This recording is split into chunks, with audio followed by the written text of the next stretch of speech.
Welcome back to another race day vlog. Today we're headed up to Churchill to go watch Streaking Run 6 furlongs on the dirt. I'm definitely a little more optimistic about this race in particular compared to the last two, mainly because of two things. Number one, we're cutting her back in distance. We're taking her back the sprinter route. I always said she looked more like a sprinter, and it wasn't the worst idea to try her at a mile because, sometimes you never know. She made it very clear after the last race, I think, that, it's just distance is not her specialty. She does better sprinting. So I definitely feel like that's more her cup of tea rather than trying to extend it and go long. And then the other thing is, listen, I own this filly in a partnership, so there's multiple of us. And me and one of the others were like, I wish he would work her more between races. So with how is it to explain? Like, essentially, when they race, you expect them kind of back within 4 to 6 weeks. That being said, essentially, you should see a workout, kind of when they're getting close to being ready to run again.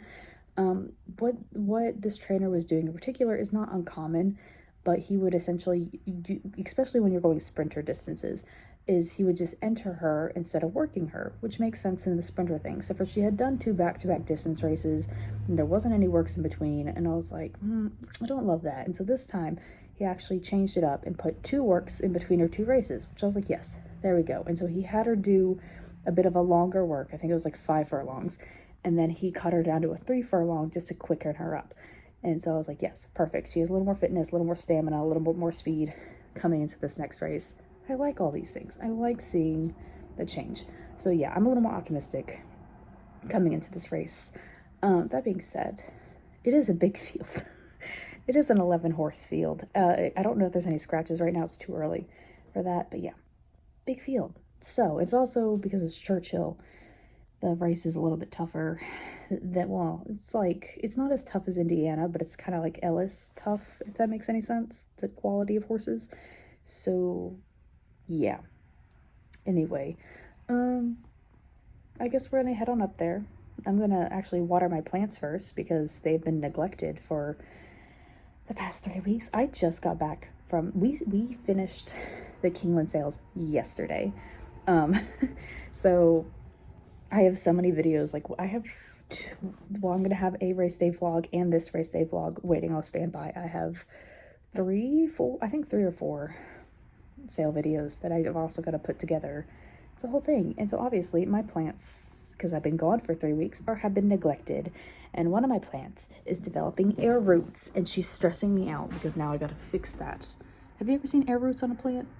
I don't know. Hold on. Look at that. You see that? Look at that freaking air root. I don't like it. Anyway, I need to give them some TLC because they look really mad at me.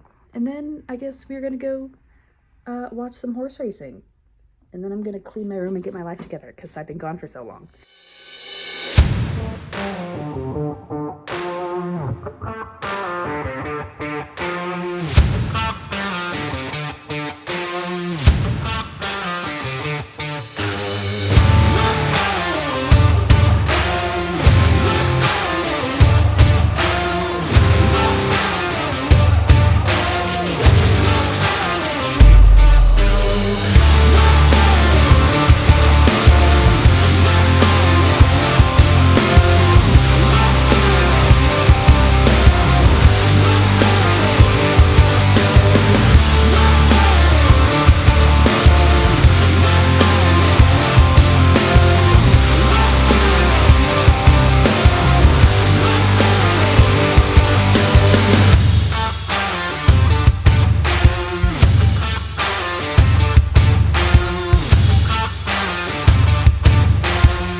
They're in the gate and they're off.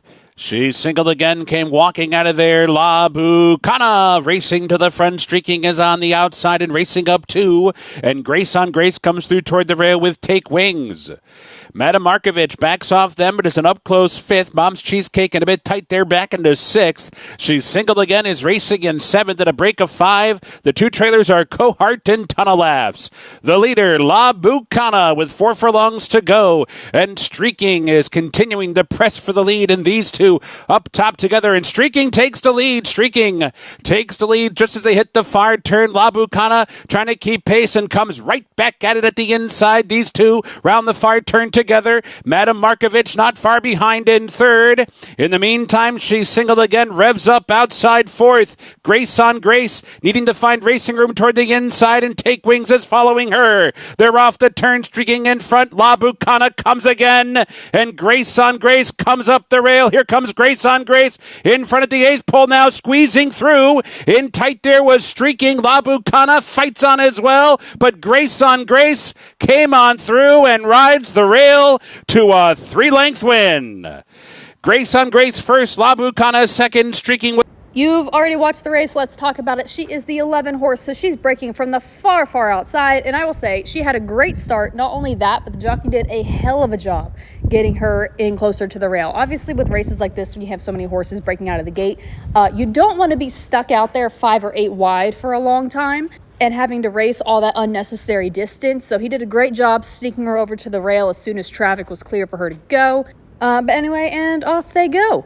She's currently sitting right off there in second place, and she's actually going to go ahead and kind of sneak herself up front a little bit. It looks like she did this on her own volition. It doesn't look like she was asked at any point to do that. She kind of just said, I know where the turn is, let's get going. So smidge premature in that section.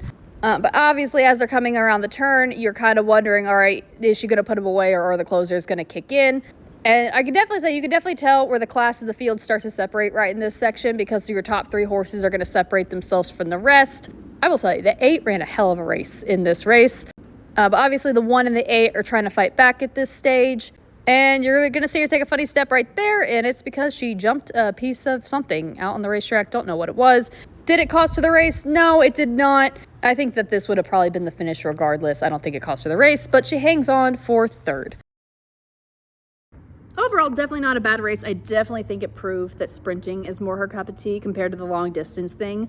Now, granted, when am I not behind on doing videos? Fabulous question. The answer will be never, okay? That's a lie. Foaling season, I'm always on top of things because I actually have time to sit down and do things. The past month and a half, 2 months has been chaos. Anyway, overall, so I think I'm definitely behind on when this is technically raced. She's worked since then. I wouldn't be overly surprised to see one more work in her before they enter her, meaning more than likely she'll either be A, at Indiana next time out in the same conditions, or B, they might just bring her over here to Kingland, like the final week of Kingland. I think are probably the 2 options. Or they go ahead and work her one more time after the next time she works. So they put 2 more works in her instead of just the 1.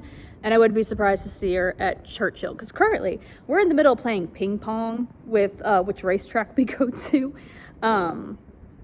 Typically, with the Kentucky racetrack season, you can only have 1 track running in the state at a time because it gets too chaotic. And we ping pong from Kentucky Downs has a really weird 10-day meet. So we go from Ellis to Kentucky Downs to Churchill to Kingland to back at Churchill before we go to Turfway. So we're playing ping pong right now, and it's kind of I don't remember what week everything closes. And then also Indiana's still open, but Indiana will be closing soon because it's that time of year. It's winter. Once winter comes around, we pretty much just all skedaddle and hide over at Turfway because it's just the synthetic track, and it can handle the winter weather here in Kentucky. So yeah, I wouldn't be surprised to either see her up at Indiana, maybe Kingland for the very last week, or they just gonna hold off and wait till Churchill. Fabulous. Oh, and obviously, I know because I mentioned it. When I first watched the race, and I thought she got bumped when she jumped that little napkin or whatever it was. I thought she got bumped, and I went back to watch it, and I was like, no, it was really windy that day, so I wouldn't be overly surprised if, like, right before the race went off, like, a kid just let go of a napkin, and it fluttered onto the track. So, obviously, she jumped it, but she's fine. She's worked since then. She came out of the race great. And I really don't think it cost her the race or anything. It's just, it was there. It is what it is. Anyway, so, yeah, that's what I'm kind of thinking with her. Mikasa is going to be next up on the list. She's going to be running at Keeneland. What is today? I think this week, next week. I think it's Sunday today. It's either Saturday or Sunday. She'll be running Wednesday. Yes, she'll be at Keeneland. So she'll be the next one on our list. I feel very far behind. Reality is, I haven't had time. Like, literally, this race happened the day we came out of September sales. Like, I mean, like, we were at September sales for like 3 weeks, went to that race. I went to a wedding the next weekend, and that was the same weekend where the freaking hurricane happened. That was also the same weekend we brought Peach home, and so all that was happening. And then the following weekend, what happened the following weekend? Oh, I had to go to Keeneland. So I was at Keeneland all weekend because I only show you all my personal horses, but like there's other horses that we follow that like we've raised or my dad has that I'll go and watch. And so I was at Keeneland for back-to-back days because of that. And honestly, this has been the first weekend that like I've been able to do laundry. I cleaned my room. I also bought a new plant that we don't got to talk about. She's beautiful. I should not have bought her. She was on sale. What else has happened? It's been a lot. It's been really busy. I'm kind of like playing catch up. So I've been doing a lot of editing today. Hopefully the sale videos will be out shortly. I know I've been saying that for a hot minute. I just have not been able to sit down and do anything. Hopefully sale videos will be out here shortly. Mikasa will be running this week. This video is about to drop. And soon, hopefully, I get all the sale videos up and loaded before November sales, because there is technically an October yearling sale that we typically go to. We're not going to this year. We took everything to September.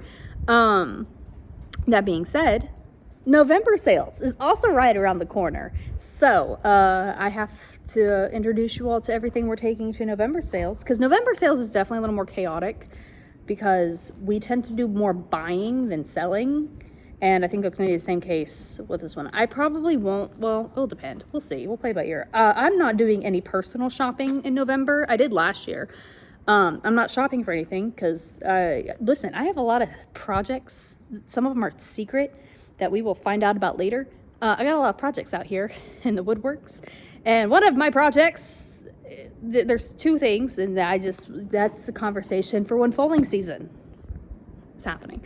So obviously, anyway, I'm not shopping this time for myself, but we have clients that are shopping. So that will be fun. But yeah, we have to do November sale stuff. And then honestly, we get to jump into foaling season not too long after. So hopefully I'll be all caught up on everything. That actually will be perfect because it'll give me time to do November sale stuff right before jumping into foaling season. And then hopefully at the same time, my other projects will be talked about. We'll do a pre-season thing for foaling season anyway. And then we have there's things happening. There's so many things happening. My life is never calm at this point. It's just constant go. So many projects, so little time. Anyway, now that I've rambled for the day, for the week, for whatever, I guess we will see you all next time over at Keeneland. My favorite. I don't think I've ever taken you all to Keeneland before.